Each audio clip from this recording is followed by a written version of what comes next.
오늘부터 두 짐승 시리즈를 시작할 것인데요. 이 시리즈는 상당히 분량도 상당히 많을 것 같고 소화하기도 쉽지 않은 시리즈예요.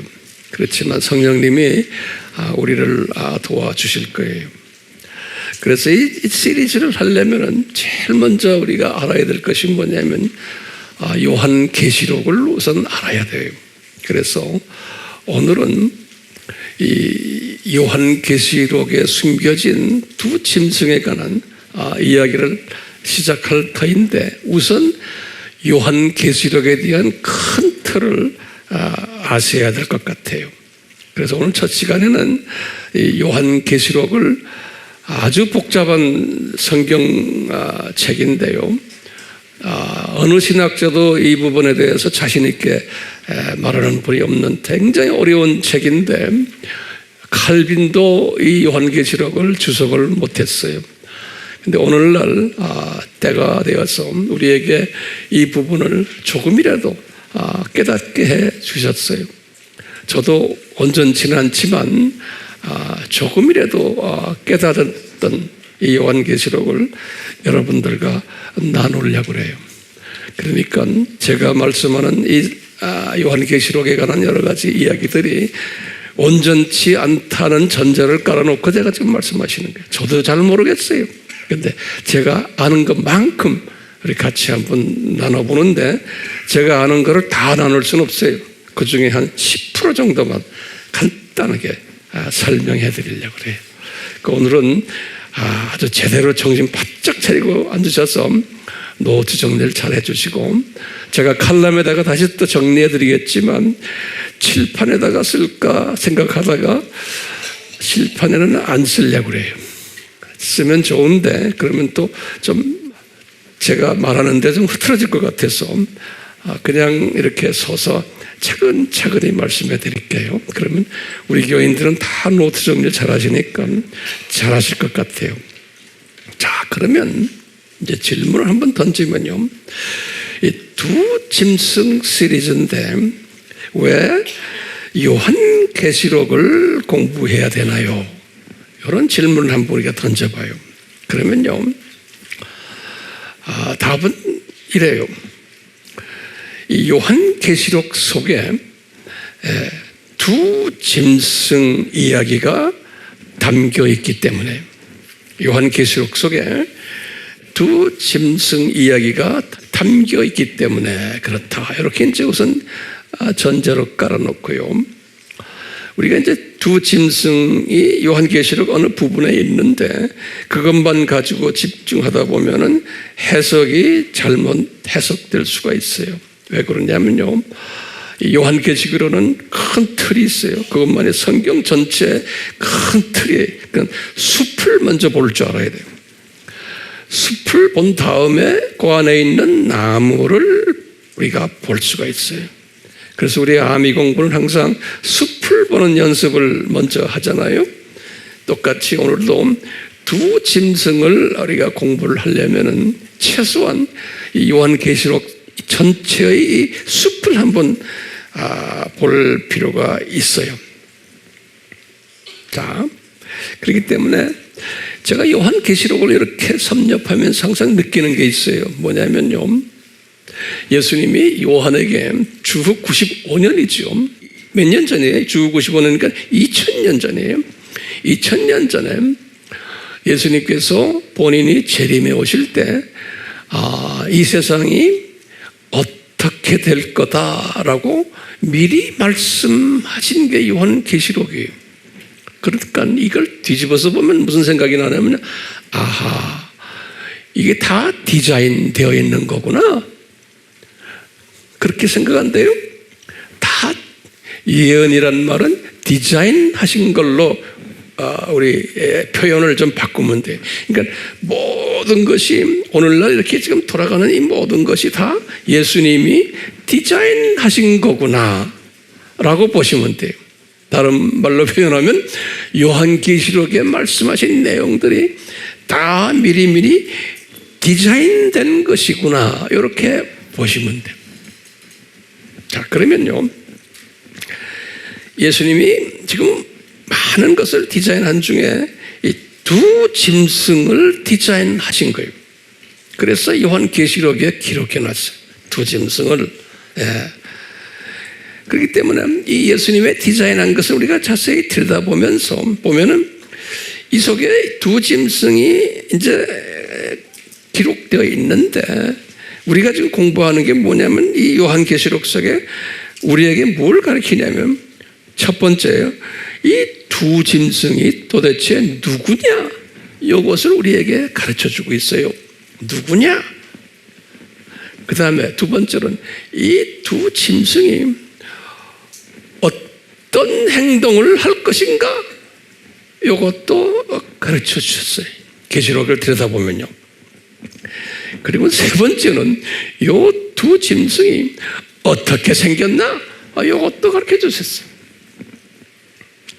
네 번째로는 이 두 짐승이 언제까지 행동할 것인가, 이것도 가르쳐 주셨어요. 그 다음에 이제 다섯 번째로 이 두 짐승이 언제 사명이 끝나는가, 이것도 가르쳐 주셨어요. 그렇기 때문에 이게 가르쳐 주셨다는 건 뭐냐면, 예수님의 이 두 짐승이란 이 친구를 만들어내시고, 이놈이 예수님의 재림 전에는 이런 짓들을 할 것이다, 그리고 언제 끝날 거다, 이거 다 미리 가르쳐 주신 거예요. 그러니까요, 예수님이 가르쳐 주시니까 뭐 틀림없이 있어야 되잖아요. 그렇죠? 논리적으로. 자, 근데 이제 또 질문 하나가요. 왜 우리 특별히 우리나라 한국이에요. 우리 한국 대한민국이죠. 그래서 내가 칼럼에 썼지만 코레아, 하나님의 부름을 받은 민족이 왜 이 민족에게 다른 나라보다도 더 심하게 이 두 짐승이 이렇게 극렬하게 우리를 괴롭히나? 여기에 대한 답을 우리가 좀 찾아봐야 돼요. 왜 우리 어제 3.1절에도 수백만 명이라고 그러죠? 이렇게 나와서 소리 지르고 하는 이런 일들, 왜 우리 민족에게 이런 걸 허락하셨나? 그러면 뭐라고 우리 대답해야 돼요? 저를 좀 도와주세요. 뭐라고 대답해야 돼? 아하, 우리 민족은 이 마지막 때에 사명이 있는 추수꾼 민족이구나. 이 추수꾼 민족이기 때문에 이 추수 사역에 딴짓하지 말고 집중하라고, 이렇게 이 두 짐승들이 우리를 괴롭히도록 도구로 사용받는구나 라고 생각하시면 되겠어요. 저는 그렇게 생각하고 있어요. 예수님의 이 디자인이시기 때문에. 그러니까요, 예수님이 이 두 짐승을 이렇게 사용하셔서 우리 민족을 더 사명에 집중하라고 이런 메시지를 우리에게 주셨다라고 저는 보고 있어요. 동방의 이스라엘인 우리나라가, 그래서 제가 칼럼에도 마지막에 썼지만 이 동방의 이스라엘이란 이 나라에게 이사야를 통해서 예수님이 하신 말씀이 우리를 떠나질 않아요. 최소한 저를 떠나질 않아요. 이 말씀이 뭐예요? 제가 칼럼의 마지막에 썼어요. 예수님이 이 동방의 이 이스라엘 이 나라를 향해서 무슨 말씀했어요? 이런 극한 어려움이 있을 것을 아시고 예수님이 그러셨어요. 또 이 나라는 조그마한 나라예요. 그걸 미리 다 아시고는 너는, 예수님이 하신 말씀이, 너는 두려워하지 말라 그랬어요. 이 말은 거꾸로 말하면 두려운 거예요. 두렵죠? 네, 저는 그래요. 이 큰 나라들이 우리를 잡아먹을 것 같은, 정말 우리가요 풍전등화 같은 때에 살고 있어요. 그러니까 두려움이 있게 돼 있어요. 저도 마찬가지 두려움이 있어요. 그런데 두려움 말라라. 왜? 예수님의 디자인을 보시면 절대로 이놈들이 승리하지 못하게 돼 있어요. 그렇기 때문에 예수님이 너는 두려워 말라. 그 다음에 하신 말씀이 항상 이렇게 머릿속에 기억하시고 외우세요. 그리고 내가 너와 함께 하리라 그러셨어요. 그러니까 우리 민족과 함께 하시겠다는 거예요. 왜요? 사명이 있는 민족이기 때문에. 안 그러면 예수님이 우리를 필요로 하신데 우리가 넘어지면 안 되는 거예요. 대한민국이 넘어지면 안 되게 돼 있어요. 왜? 지금 미국보다도 더 우리 민족이 세계 선교에 제일 앞장서는 민족이 우리 민족이에요. 신기하게도요. 그러니까 절대로 넘어지지 않기 때문에 두려워 말라라. 함께 하겠다는 거예요. 그러면서 예수님이 또 뭐라고 그러냐, 놀라지 말아라. 그러니까 지금 우리가 놀라고 있잖아요. 우리 피조물들 인간이기 때문에. 그러면서 내가 내 하나님이다. 그런 거예요. 하나님은 창조주예요. 내가 이 모든 것을 프로그램을 만들어서 진행하는 하나님이다라는 거예요. 이 프로그램들을. 그렇기 때문에 네가 필요하다. 그러니까 내가 너를 강건케 하겠다는 거예요. 그리고는 내가 정녕 너희를 돕겠다는 거예요. 그리고는 정녕 너희를 내 의의 오른팔로 너를 높이겠다는 거예요. 높이겠다는 거예요. 우리 민족이 더 높아질 거예요. 어려움을 경험한 다음에. 그리고는 보라, 내가 너를 속삭이는 이 모든 자들을 내가 수치롭게 할 것이며 욕을 당하게 하리라 그랬어. 그뿐 아니라 너와 싸우는 이 모든 이놈들을 망하게 하리라 그랬어. 언제 망해요? 불못에 언제 들어가요? 요한계시록 19장 몇 절이에요? 20절이. 다 이거 외우셔야 돼요. 우리는 그 앞을 보는 사람들이에요. 모든 기독교인이 보는 거는 아니죠. 예. 우리가 이것을 보는 사람들이기 때문에 우리 오늘부터요, 이제 우리가 두심증 시리즈를 공부할 터인데 그 중에 이 시간에는 요한계시록을 좀 공부하려고 해요. 이 두짐승이라는 이 단어를 성경에 기록한 분은 요한 한 분이에요. 요한. 그리고 자세하게 쓰신 것은 요한계시록 13장 1절에서부터 18절에 아주 자세하게 두 짐승에 대해서 기록했어요. 알다시피 요한은 이 기독론의 대가지요. 특히 예수님의 신성에 대해서는 최고의 소위 예수님의 제자죠. 이런 요한에게 요한계시록을 기록하게 했어요. 어디서 했는가? 이분이 반모섬에 유배됐을 때 주후 95년이에요. 그럴 때 이제 이렇게 딱 환상으로 요한에게 예수님이 나타나셔서 하시는 말씀이, 얘야, 두 분이 친한 사이 아니에요? 그렇죠? 제일 친한 사이죠. 얘야, 내가 누군지 아느냐? 나 알파와 오메가다 그러시는 거예요. 요한계시록 1장 8절에서부터 10절까지 요한아, 내가 알파와 오메가다 그러시는 거예요.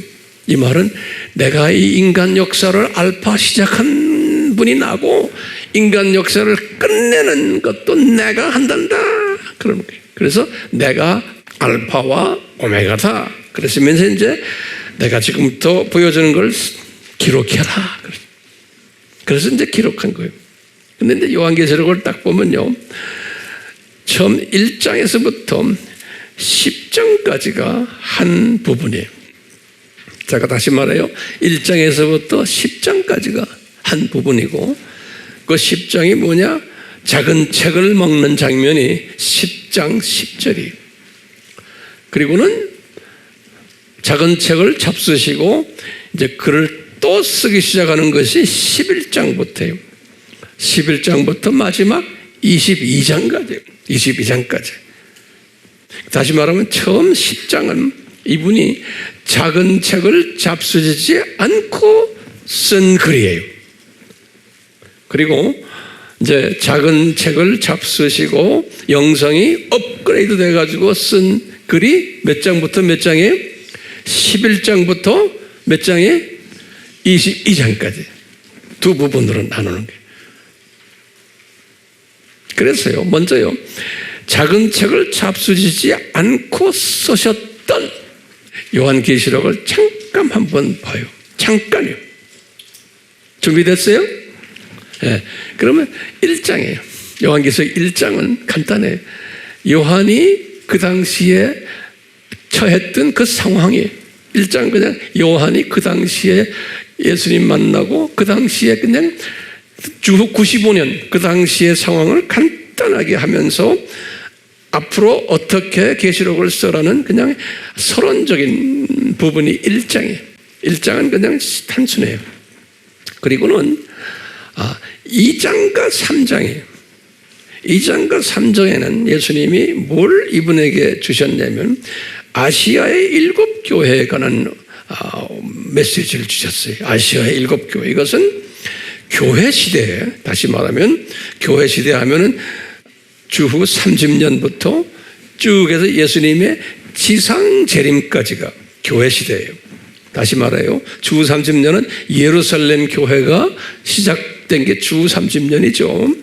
이때부터 예수님의 공중 재림이 아니고 7년 혼란 끝나고 지상 재림. 그때까지가 무슨 시대예요? 교회 시대라고 하는 교회 시대.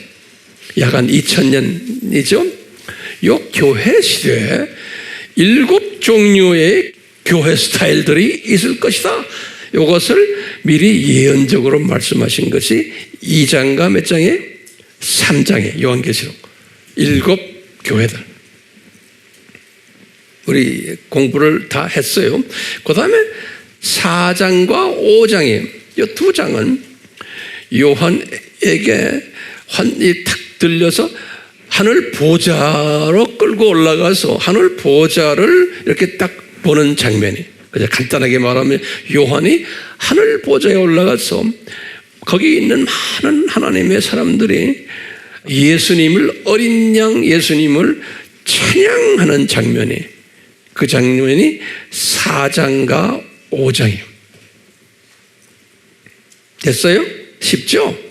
요한계시록 쉽게 공부해요, 오늘이요. 자, 그 다음에 몇 장이에요? 6장이죠?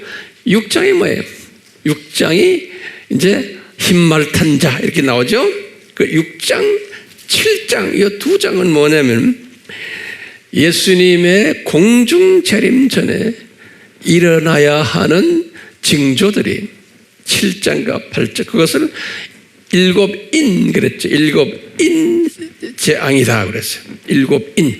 지금 우리가 그 시대에 살고 있어요. 그래서 6장과 7장이 이 예수님의 공중 재림 전에 반드시 나타나야 하는 징조들을 7인으로 이렇게 보여주셨어요. 몇 장 몇 절에? 6장과 7장에 잘 그림을 그리면서 따라오시죠? 예. 그러면 8장부터 시작을 해서 쭉 해서 8장부터 시작해서 이제 뭐가 나오냐면 이제 나팔 재앙이, 다시 말하면 전 3년반이 시작하는 게 8장부터예요.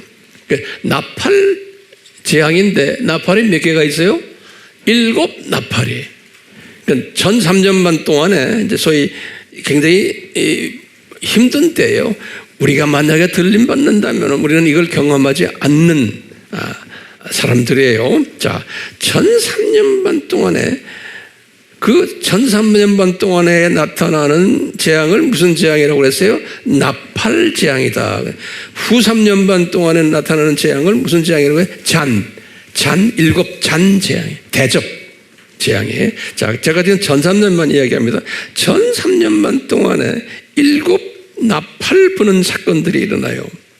그래서 이제 쭉 이제 첫 번째, 두 번째에서 6번째 나팔을 부는 거예요. 6번째. 여기 지금 굉장히 터닝 중요한데 6번째 나팔을 다시 말하면 5번째 나팔까지를 생각하고 6번째 나팔을 불 때에 특별한 사건들이 일어나는 거예요. 그래서부터 자 지금 나팔을 하나 둘 셋 넷 다섯 가지 그냥 안 봅니다. 6번째 나팔에 초점을 맞춰요. 그것이 요한계시록 9장 13절부터예요. 그래서 11장 14절까지 6번째 나팔이 굉장히 그 내용이 길어요. 다시 말해요. 6번째 나팔이 몇 장 몇 절에서요? 9장 13절에부터 쭉 가는데 6번째 나팔을 보는데 그러면서 거기에서 무슨 사건이 딱 나오냐 4가지의 장면을 쫙 보여주세요.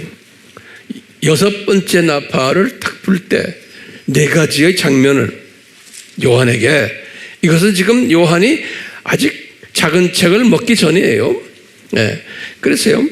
첫 번째 장면이 뭐냐면 거기다 첫 번째 장면이에요. 지금 몇째 나팔 이야기합니까?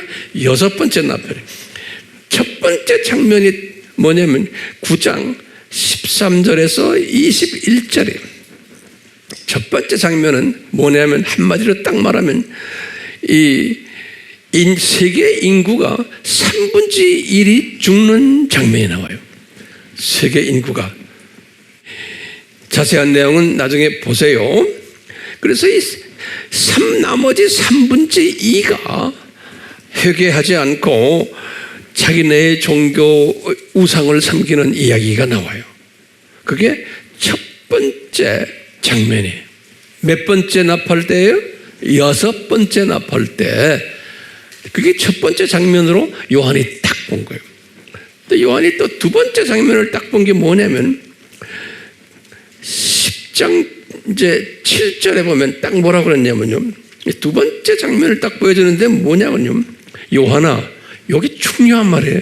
요한아, 좀 있으면 7째 나팔을 불 터인데 그런 거예요. 좀 있으면 7째 나팔을 불 터인데 그때 내가 선지자들에게 말했던 것이 선포가 될 테인데 그것이 성취되는 순간이 된다는 거예요. 다시 말해요.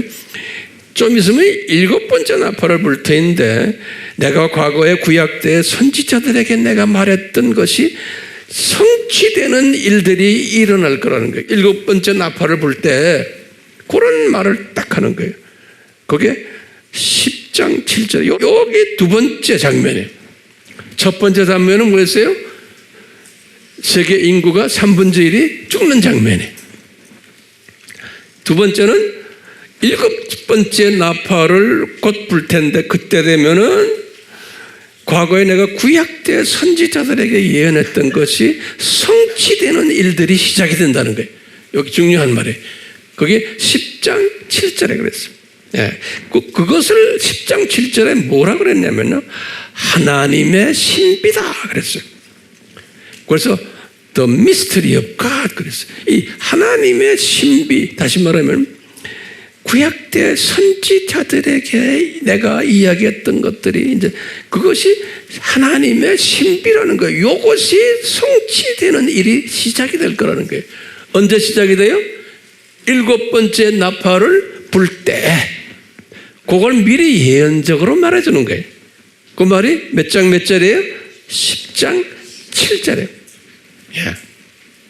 그리고는 이제 두 번째 장면 끝냈어요. 그 다음에 세 번째 장면은 뭐가 나오냐면요. 요한에게 뭐라고 그러냐면 요한아 너 작은 책을 먹어라 그러는 거예요. 그게 세 번째 장면이에요. 그게 10장 1절에서부터 10절까지 이야기해요. 요한계시록. 작은 책을 갖고 있는 천사가 있는데 그거 딱 요거 먹어라 그러는 거예요. 그러니까 이분이 먹는 장면이에요.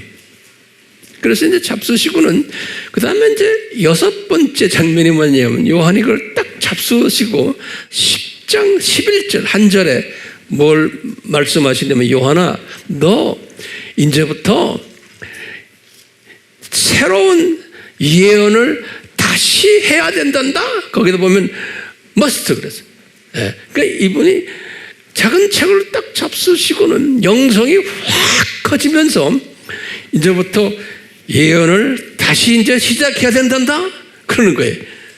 이 말은 뭐냐면 작은 책을 잡수지지 않았을 때의 그분의 영성과 작은 책을 잡수신 후에 영성이 다르다는 거예요. 그 작은 책을 잡수시고는 이때부터 이분이 이제 다시 보여주는 걸 쓰기 시작하는 것이 11장부터예요. 11장. 그래가지고 마지막 22장까지. 그러니까 11장부터 22장까지는 뭘 잡수신 후에요? 작은 책을 잡수신 후에 일어난 일들을 기록한 거예요.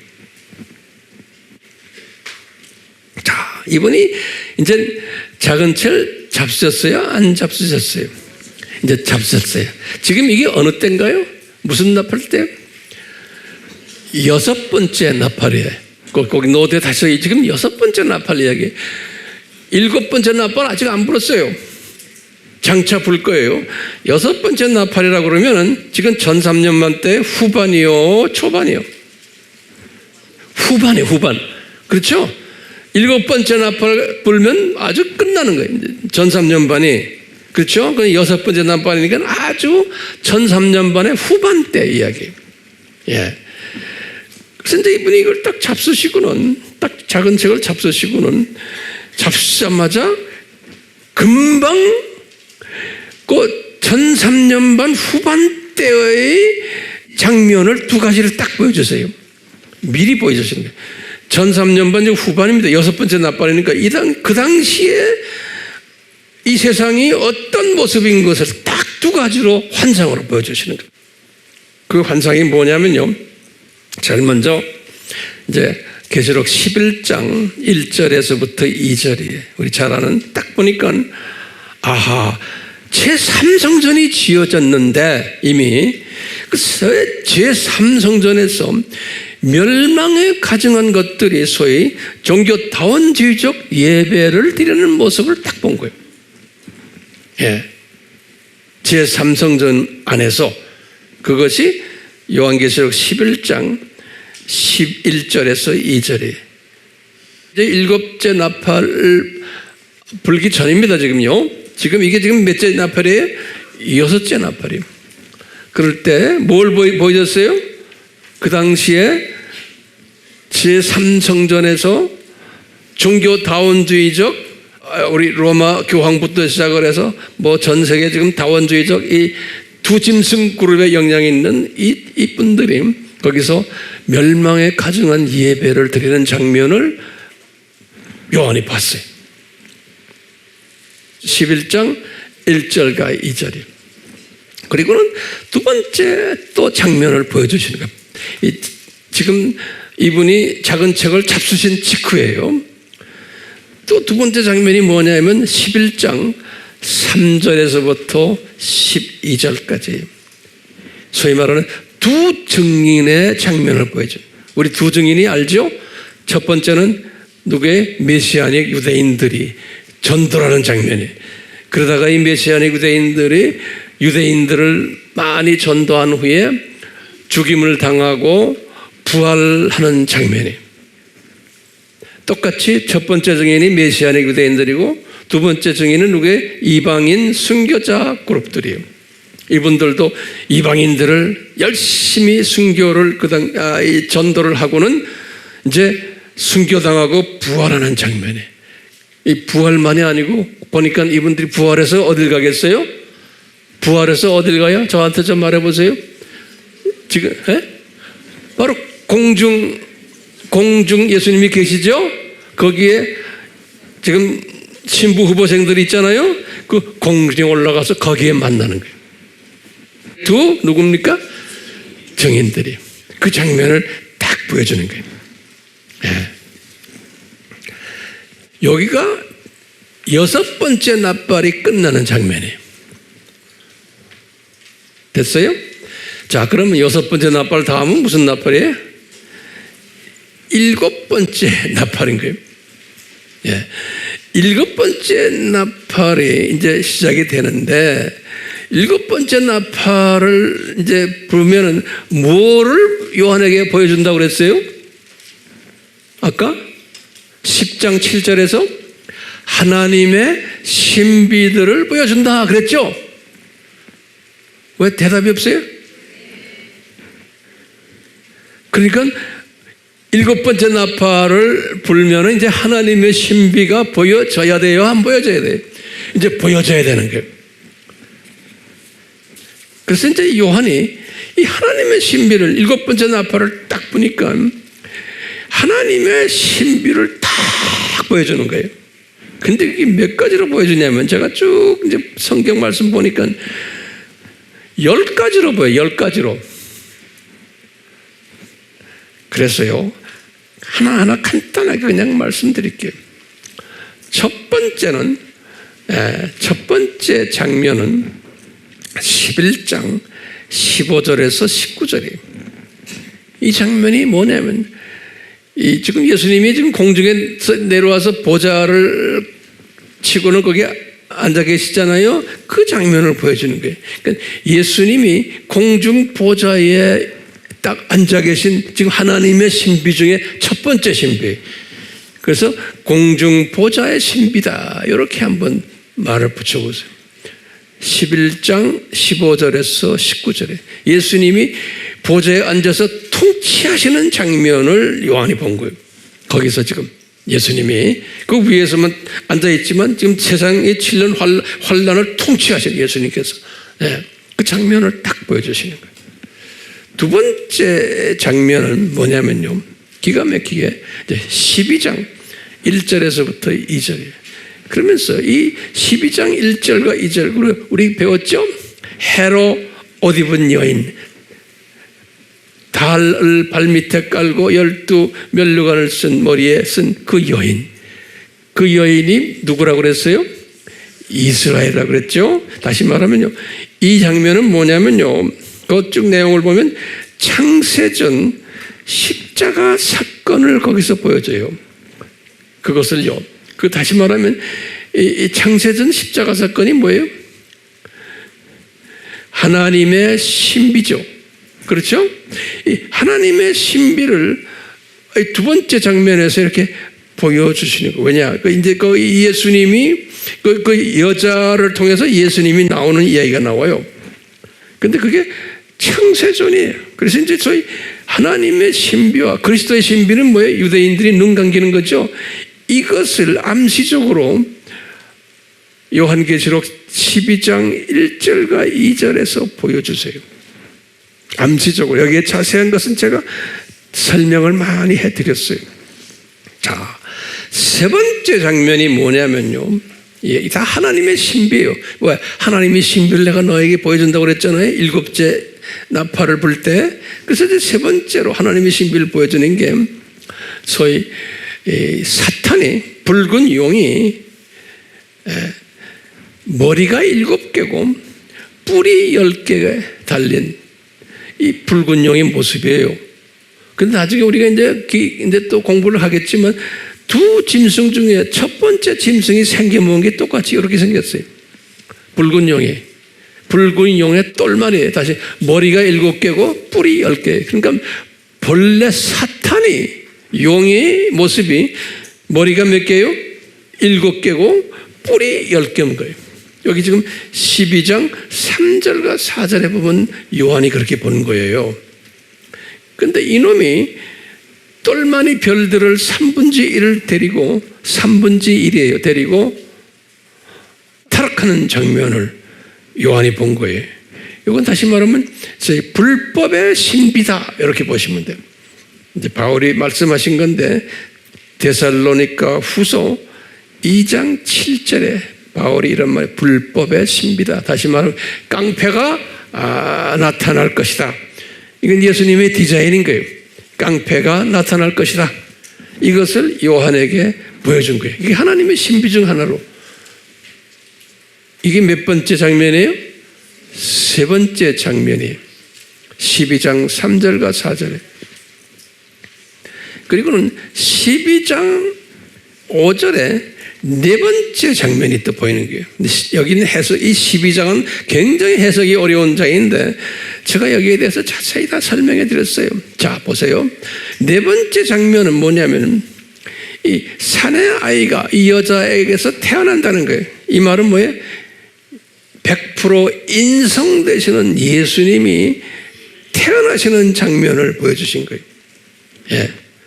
이 여자를 통해서 12장 5절이에요. 예수님 탄생의 신비.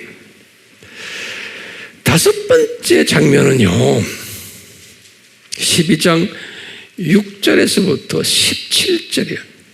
이 다섯 번째 장면은 예수님이 태어나신 게 곧 지금 네 번째 아니에요? 그리고는 시간을 짬뿌려가지고 1300년반으로 짬뿌해서 가는 거예요. 이 다섯 번째 장면은 1300년반으로 짬뿌해서 간 다음에 네. 뭘 보여주시냐면 이 미가엘이 이 1300년 때 지금 이야기의 미가엘이 저 1층천, 2층천에 있는 용과 그 똘마니들을 땅으로 쫓아내는 장면이에요. 그래가지고 이 놈들이 두 증인들하고 아까 말했죠. 두 증인들하고 싸움하는 장면이에요.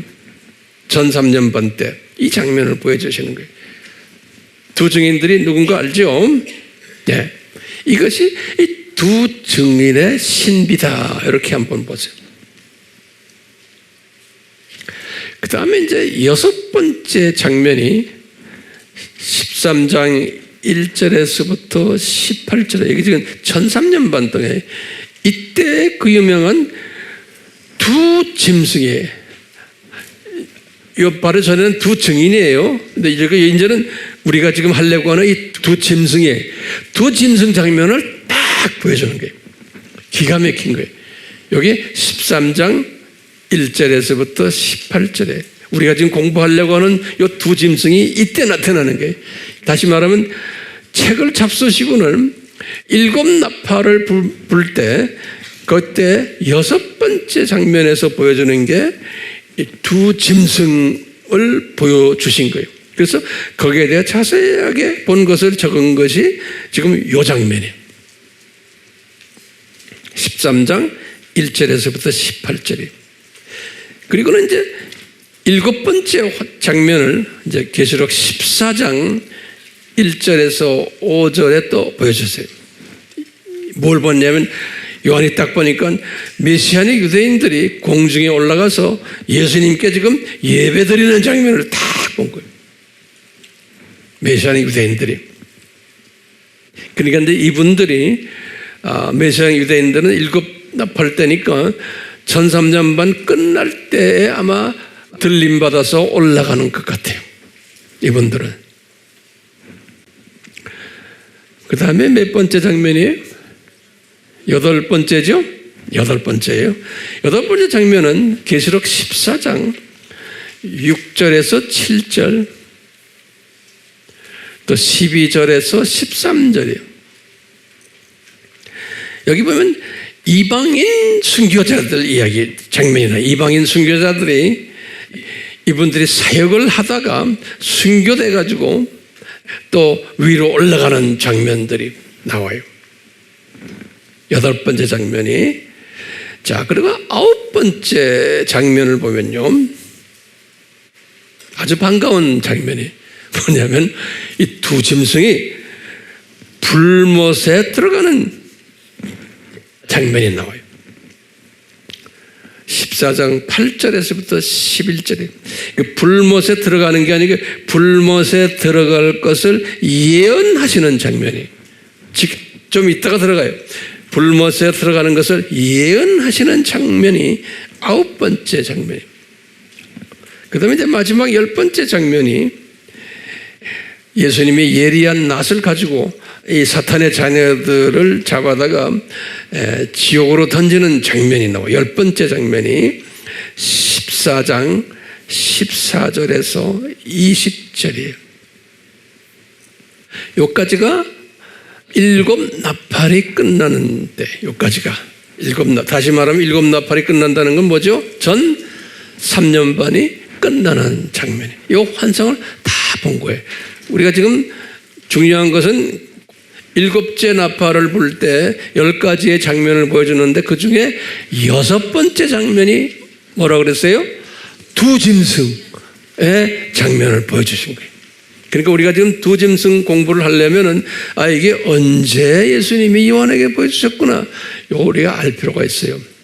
그런데 이제 제가 자세히 나중에 말씀드리겠지만 이 두 짐승이 그 전 3년 반 때 까부는 모습을 보여줬지만 이 두 짐승은 제가 쭉 보면요, 아담 타락 이후부터 이놈들이 디자인돼 가지고 움직이는 것을 우리가 볼 수가 있어요. 그건 나중에 제가 이제 때가 되면 자세히 설명해 드릴 거예요. 굉장히 깊은 이론을 우리가 이제 공부하게 될 거예요. 자, 일곱 나팔이 끝나면 그 다음에 뭐가 나와요? 일곱 대접이 나오죠? 예, 이제 일곱 대접 이야기를 봐요. 일곱 대접은 계시록 15장에서부터 18장까지 15장, 16장, 17장, 18장까지가 일곱 대접 이야기예요. 예. 여기 보면요, 일곱 대접 이야기할 때 요한이 본 장면들을 보면요, 한 3가지로 우선 보여줘요. 3가지로. 그래서 제가 이렇게 정리를 해보니까요, 첫째 장면이 뭐냐면 이제 대접 이야기입니다. 후 3년 반이에요. 첫째 장면이 뭐냐면요, 이 공중에 들림 받아 공중에 있는 예수님의 그 신부 후보생들이 뭘 하냐면은 이분들이 예배를 드리는 장면인데 모세의 노래를 부르고 어린 양의 노래를 부르는 장면을 본 거예요. 우리 여기에 대해서도 공부했어요.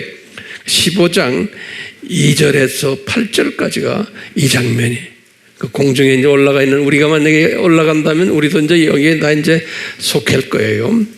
두 번째 장면이 뭐냐면 이제 첫 번째 대접에서부터 6번째 대접까지의 그 재앙이 일어난 그 이야기를 쭉 했어요.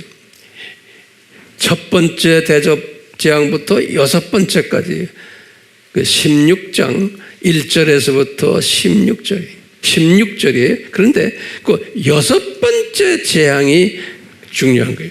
다시 말해 6번째 대접 재앙이에요. 그 장면이 뭐냐면 그 유명한 아마겟돈 전쟁 재앙이에요. 이제 6번째 무슨 재앙이에요? 대접 재앙이에요.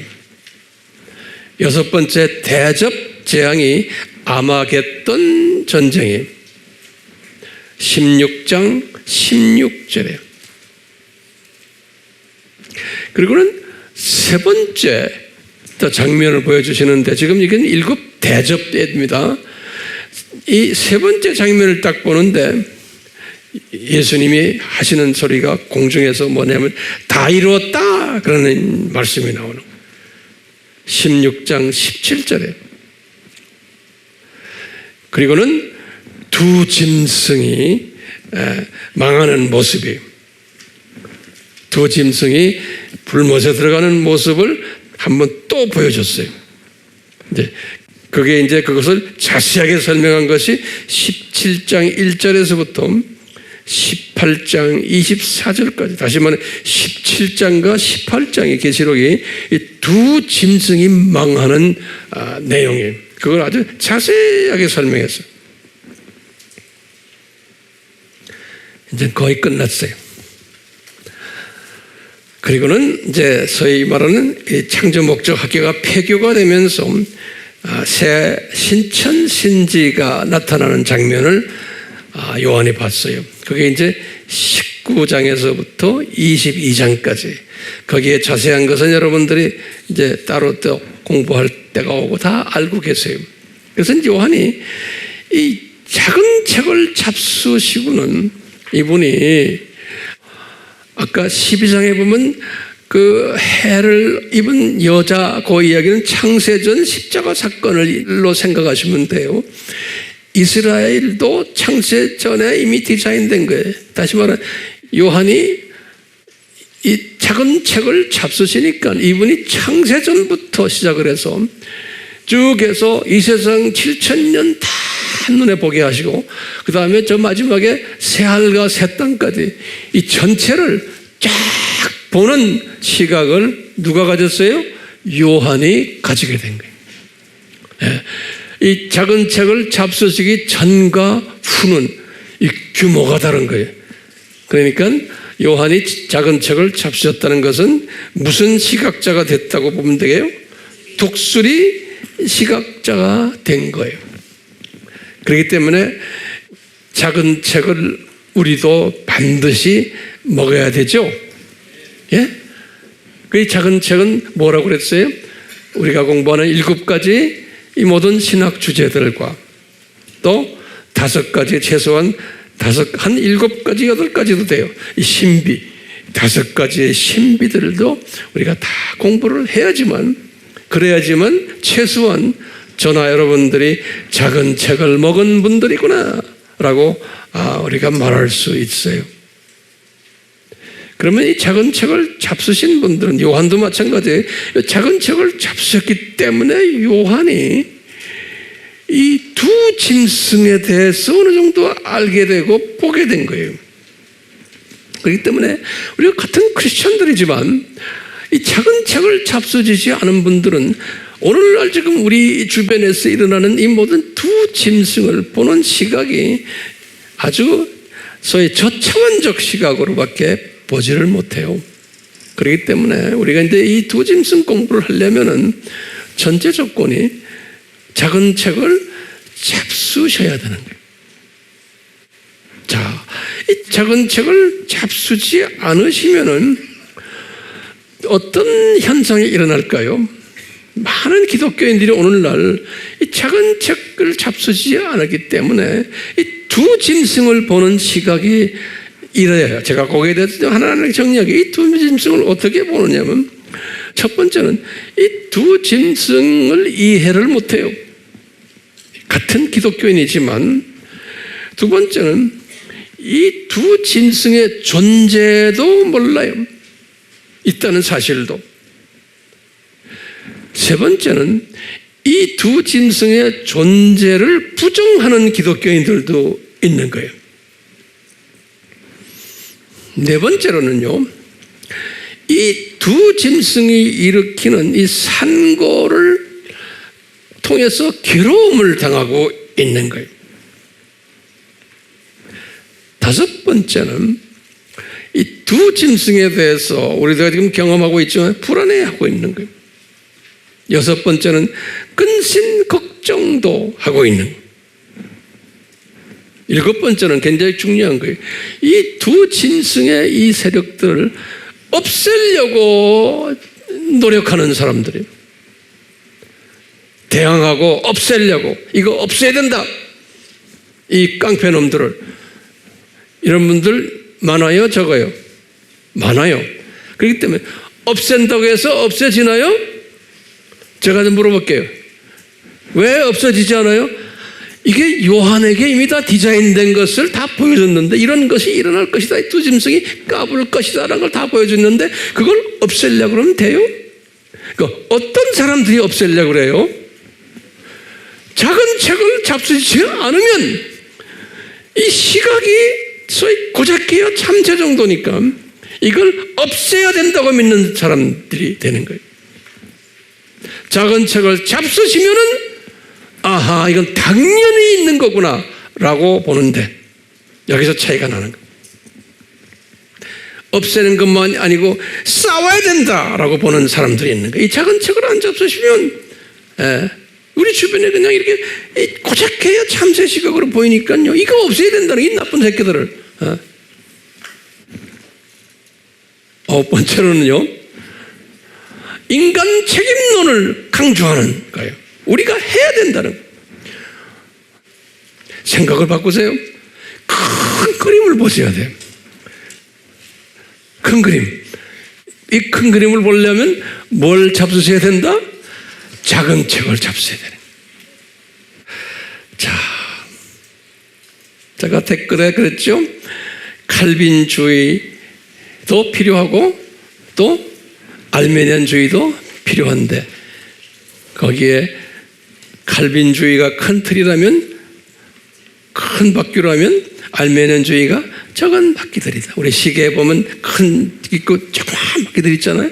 이렇게 해서 서로가 같이 움직이는 거예요. 그런데 이 작은 책을 안 잡수시기 때문에 시각이 이렇기 때문에 아주 소위 말하면 우리 자유의지를 발동해서 인간 노력을 해서 우리 최선을 다해서 이 악을 없애야 그래야 하나님이 역할하신다라고 보는 시각인 거예요. 이것은 그런 사람들이 대부분 목사든 신학자든 장로든 뭐든 선교사든 그런 사람이 대부분이에요. 왜요? 이 작은 책을 안 잡수시거나 적당히 잡수시기 때문에 그러는 거예요. 이 5가지 신비에 대해서 적당히 알기 때문에 그러는 거예요. 이 작은 책이 뭡니까? 삼위일체론을 우리가 제대로 알아야 되고, 기독론 제대로 알아야 되고, 하나님 나라론을 제대로 알아야 되고, 그렇죠? 또 성결론, 종말론도 이 4가지 학설을 제대로 알아야 되고, 이런 걸 다 제대로 그래야지만 이게 눈이 커지면서 이 사물을 보는 시각이 달라져요. 그것뿐이에요. 하나님의 신비, 그러니까 창세전 십자가를 디자인하셨다는 것도 자세히 알아야 돼요. 그 다음에 그리스도의 신비가 뭐예요? 유대인들이 창세전에 이미 눈이 감길 것을 디자인하셨다는 것을 논리적으로 성서적으로 다 알아야 돼요. 그걸 다 공부해야 돼요. 불법의 신비가 뭐예요? 사탄을 하나님이 디자인하셔서 그놈이 까불도록 해놨다는 걸 이걸 다 체계적으로 성서적으로 알아야 돼요. 그렇죠? 이런 모든 신비들, 또 하나님의 천국의 신비 있어요. 마태복음 13장에 나오는 7가지 비유들 있죠. 이걸 다 이 세상 7,000년은 7가지의 그 신비들이 있다는 것을, 이 안에는 사탄의 자녀도 있고 하나님의 자녀도 있고 이런 거 쫙 아셔야 돼요. 이런 것을 체계적으로 공부를 하고 가르치고 이럴 때 성령님이, 공부만 해서 그건 되는 게 아니에요. 남에게 나눠줘야 돼. 이러다 보면 이것이 내 것이 되거든요. 그러면서 시각이 커지는 거예요.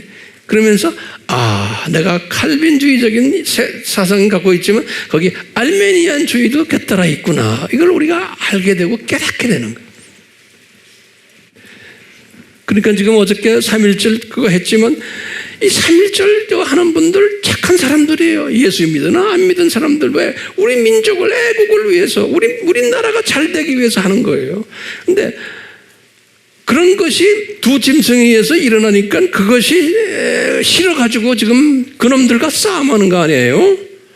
그런데 이 두 짐승을, 이 독수리 시각을 가진 사람들은 이미 주님이 허락하신 놈들이야. 그렇죠? 그러니까 이 허락하신 놈들을 없애려고 하지 말고 이놈들이 악하게 노는 것은 뭐예요?